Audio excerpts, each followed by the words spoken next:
नागपुर के जरीपटका इलाके में नारा घाट के पास स्थित नाले में एक व्यक्ति की बोरे में बंद लाश मिलने से क्षेत्र में हड़कंप मच गया है। मृतक की पहचान राहुल सुनील शाहू 38 वर्ष के रूप में हुई है, जो जिंगाबाई टाकली का निवासी था। वह पिछले कुछ दिनों से सदर पुलिस स्टेशन की हद से लापता बताया जा रहा था, जिसकी गुमशुदगी की रिपोर्ट भी पुलिस ने थाने में दर्ज की है। प्राप्त जानकारी के अनुसार शव को बेहद बेरहमी से सिर और पैर की ओर से अलग अलग बोरों में बांधकर नाले में फेंका गया था, जिससे हत्या की आशंका और गहरा गई है। मृतक शादीशुदा था और उसके 2 बच्चे थे। बताया जा रहा है कि वह happy spring guest house end restaurants नाम से ओयो होटल का संचालन करता था। फिलहाल हत्या के पीछे का कारण स्पष्ट नहीं हो सका है। पुलिस ने पैसों के विवाद समेत कई एंगल पर जांच शुरू कर दी है और आसपास के सीसीटीवी फुटेज पर संदिग्धों से पूछताछ की जा रही है।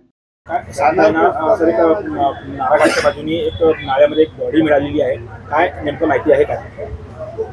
आज दुपारी 12 वाजताच्या सुमारे पोलीस स्टेशन जरीपटका येथे माहिती मिळाली की नारा नदीवर जो पूल आहे त्याच्या खाली एक बॉडी मिळालेली आहे, दिसते आहे। जाऊन बघितले असता पायाकडून आणि डोक्याकडून असे 2 पोती टाकून ती आणि दोरीने बांधून ती बॉडी सुक्या नाल्यात म्हणजे जिथे पाणी नाही तिथे ती पडलेली दिसली। त्याला म्हणजे उकलण्यात आलेलं आहे फॉरेन्सिकच्या मदतीनं। नावही निष्पन्न झालेलं आहे त्याच्यामध्ये। आता त्या नावाच्या आधारे त्याचं पैशाबाबत किंवा जमिनीबाबत कोणाशी काही वाद होता का याबाबत वरिष्ठ स्तरावरून आणि पोलीस स्तरावरूनही चौकशी सुरू आहे। क्राईमची टीम आलेली आहे, DCP साहेबांनी व्हिजिट केलेली आहे आणि लवकरच त्यांची नावं निष्पन्न होतील असं दिसत आहे। हो, हे अज्ञात बॉडी शोधताना असं लक्षात आलं की पोलीस सदरमध्ये परवा ह्या मृतकच्या मिसिंग बद्दल नोंद आहे आणि म्हणजे परवापासून तर नाही आहे, कालचा एक दिवस मध्ये गेलेला आहे। त्या दृष्टीने तपास सुरू आहे।